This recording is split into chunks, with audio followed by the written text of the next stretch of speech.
Kung mapanood mo tong video na to, pwede ba kita maging supporter kahit wala akong maibibigay sa'yo, kahit naka-injector lang ako at di ako marunong mag-edit.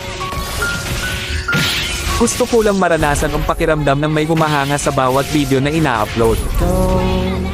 Sobrang saya kasi pag nakikita mo na may sumusuporta sa'yo kahit na simple lang mga ginagawa mo.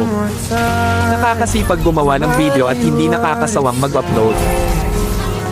Sa panahon kasi ngayon, pag wala kang maibibigay ay malabo ka pansinin ng iba. Sa halip puro masasakit na salita pa ang mababasa mo, nakakalungkot man isipin, pero yun ang totoo. Di ko naman nilalahat pero karamihan ganon. Ang hirap kasi pag walang talent, pag di ka gwapo, maganda o sikat na kilalang tao. Ang hirap pag di ka mayaman.